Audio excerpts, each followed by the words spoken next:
le Mali ou accueillir des groupes qui créent la menace chez nous ou accueillir des partenaires extérieurs qui sont hostiles au Mali et qui utilisent leur territoire pour déstabiliser notre pays. Et la plupart des difficultés qu'on aurait pu avoir avec les uns et les autres sont fondées souvent sur ces préoccupations qui sont des préoccupations réelles pour le Mali. Donc nous n'avons pas d'hostilité particulière, mais nous voulons. Mais le Mali aussi peut faire la même chose. Et est-ce qu'on n'aura jamais une relation pacifique dans la région si nous aussi on se met à entretenir des groupes subversifs, à les projeter chez le voisin?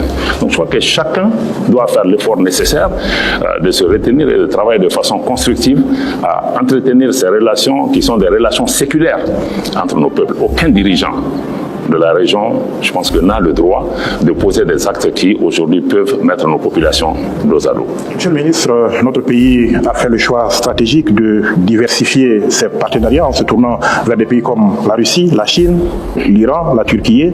Le président de la transition s'est déplacé en tout cas dans 2 de ces pays. La stratégie est-elle la gagnante aujourd'hui? Si oui, quelles en sont en quelques mots les retombées? La diversification des partenariats n'est pas une fin en soi. C'est un moyen pour travailler pour que notre pays puisse être autonome. Notre ambition n'est pas de dépendre de tel ou tel partenaire, mais il y a des choix stratégiques ou tactiques qu'on fait à des moments pour nous permettre d'atteindre un certain nombre d'objectifs. Donc, comme on le fait dans le cadre de la défense et de la sécurité, notre ambition, c'est de pouvoir être autonome. Aujourd'hui, le Mali assume cette diversification des partenariats et aujourd'hui, les relations avec certains que vous avez cités comme la Russie ou la Chine sont à un niveau stratégique. D'ailleurs, c'est les 2 pays dans lesquels le chef de l'État, le président Goïta, s'est déplacé. Et la coopération économique est très dynamique avec ces pays, y compris dans des secteurs stratégiques au niveau du Mali, comme les mines, l'agro-industrie, l'énergie, et qui promettent aussi des résultats importants dans ces différents domaines. Le Mali a aujourd'hui des options. Donc, nous n'avons pas qu'une clé dans notre boîte à outils. Nous allons chercher là où il y a une compétence, là où il y a une ressource. On a aussi des pays du Moyen-Orient. Récemment, le Qatar a accordé une aide budgétaire de 50 millions de dollars au niveau du Mali. Et vous avez vu récemment une délégation des Émirats Arabes Unis qui est venue ici, 2 délégations avec lesquelles il y a des discussions en cours sur des projets structurants avec d'autres pays du Moyen-Orient.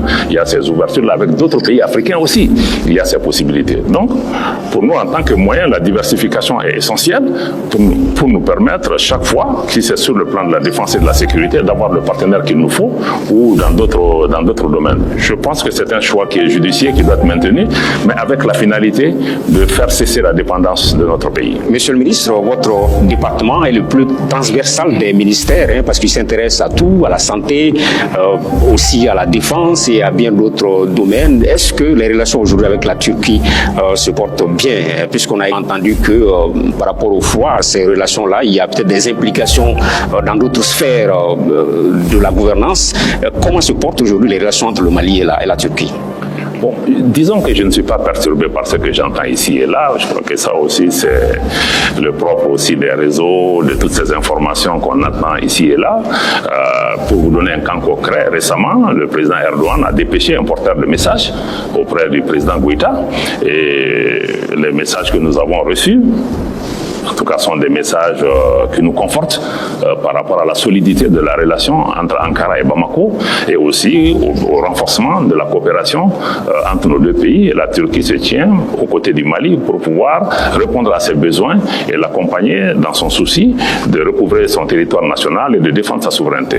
Donc, je pense que les gens peuvent faire des insinuations, mais à notre niveau, on ne peut pas travailler sur la base de ça. Oui, monsieur le ministre, si le monde était bipolarisé, s'il était entre l'OTAN et les BRICS, tous ces partenaires dont on vient de parler, la Russie, l'Inde, la Chine, on a l'impression que le Mali a fait le choix assumé d'être beaucoup plus proche des BRICS que d'autres. Est-ce que c'est une bonne perception également? Vous savez, le Mali a fait des choix aujourd'hui qui sont des choix stratégiques et tactiques que nous assumons, qui nous permettent d'atteindre un certain nombre d'objectifs. Mais aujourd'hui, si on regarde même l'évolution des dernières années, le choix du Mali, c'est qu'on puisse évoluer vers un monde multipolaire.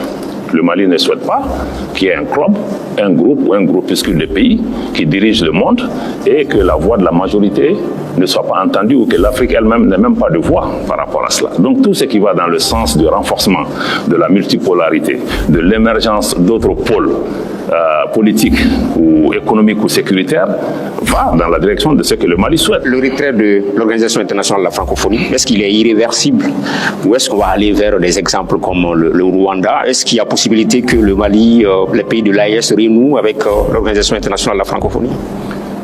Ce qui est sûr, c'est que le Mali s'est retiré de l'Organisation internationale de la francophonie. Pour des raisons évidentes.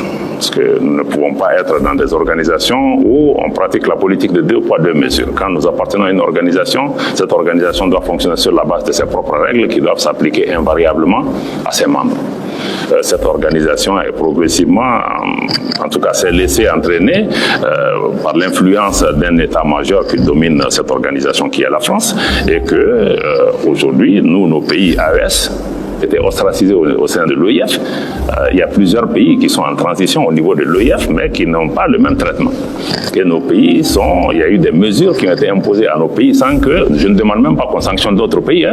La position du Mali, c'est de ne pas sanctionner. Mais si l'organisation doit prendre des mesures à l'encontre des pays, que ça se fasse de la même façon. Une fois qu'on arrive à cette situation, nous pensons que nous n'avons plus notre place dans cette organisation parce qu'elle travaille sur la base de considérations géopolitiques qui ne peuvent pas nous permettre de rester dans. C'est pourquoi l'AES, la Confédération des États du Sahel, a décidé de se retirer de cette organisation. Jusqu'où est-ce qu'on compte partir, monsieur le ministre? Parce que la francophonie, quelque part, c'est une question de langue, c'est autour de la langue française, on va dire. Beaucoup estiment aujourd'hui que dans un élan souverainiste, on doit se défaire aujourd'hui du français comme langue, même si le français est devenu langue de travail seulement chez nous. Alors, est-ce qu'on va aller jusque-là? De mon point de vue, la francophonie, c'est plus la France que le français. De mon point de vue.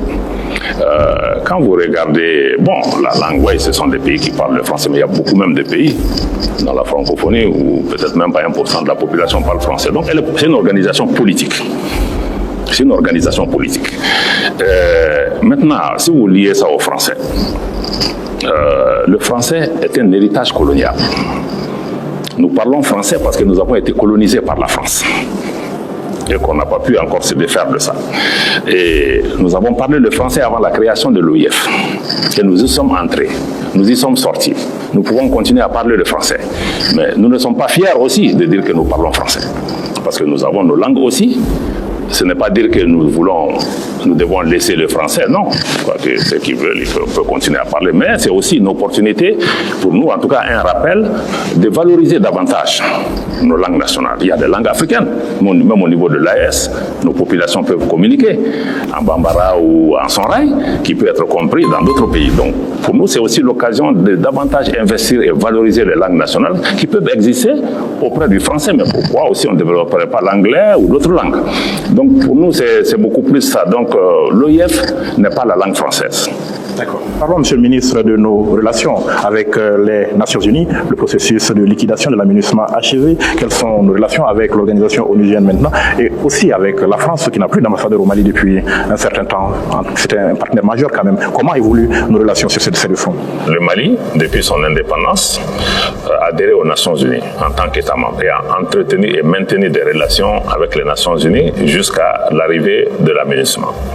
La MINUSMA, qui est la mission multidimensionnelle intégrée des Nations Unies pour la stabilisation du Mali, qui est une opération de maintien de la paix.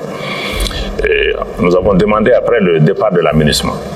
La MINUSMA est partie, mais il y a toute une galaxie de fonds, agences et programmes des Nations Unies qui sont là, qui continuent à faire leur travail et avec lesquels nous entretenons un dialogue et une coopération constructive. Comme nous entretenons un dialogue avec l'organisation elle-même parce que nous continuons à participer aux Assemblées Générales des Nations Unies, qui est un cadre important pour nous pour faire entendre notre pays. La MINUSMA est une opération de maintien de la paix dont nous avons demandé le départ. Nous avons demandé le départ sur le fait que cette mission ne répondait pas aux attentes des Maliens, n'était pas en adéquation, le mandat de cette mission n'était pas en adéquation avec les besoins du pays parce que nous faisons face au terrorisme et cette mission est censée s'interposer entre des parties en cas de conflit. Donc il y avait vraiment un problème d'inadéquation de la mission et pire, les dernières années avant le départ de la mission, elle était devenue pratiquement dangereuse parce qu'elle s'est mise dans une posture de production de rapports, d'appréciation, d'éléments qui touchent à la cohésion sociale de notre pays. Nous avons pensé que pour toutes ces raisons, il fallait en sortir.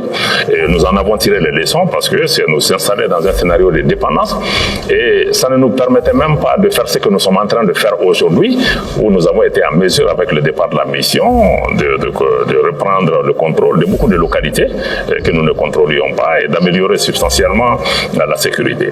Maintenant, pour ce qui concerne la relation avec la France, il y a un chargé d'affaires français qui est au Mali, il y a un chargé d'affaires du Mali qui est en France et à travers ceci, nous maintenons des échanges, des discussions avec la France. Encore une fois, que ce soit avec la France, avec d'autres, nos relations, pour nous, ne sont pas basées sur des émotions. On va rappeler encore une fois, tout pays qui veut travailler avec le Mali doit respecter les 3 principes que je ne veux pas répéter encore. C'est valable pour la France, c'est valable pour tout le monde et je pense que progressivement, plusieurs pays ou plusieurs institutions viennent à nous en indiquant qu'ils comprennent les principes autour desquels nous avons articulé notre relation et qui sont disposés à pouvoir travailler. Donc tous les pays qui, de notre point de vue, pensent pouvoir travailler en respectant ces principes, le Mali n'a aucun problème. Faites-moi savoir ce que vous en pensez. C'est toujours un grand plaisir de vous suivre. Si vous n'êtes pas encore ici, faites ça, vous savez comment ça se passe. Vous ne faites pas encore partie de notre communauté, ça serait un grand plaisir de vous voir, comme ça on va grandir ensemble. Faites un commentaire, ne partez pas sans faire un commentaire. On veut savoir ce que vous en pensez. God bless.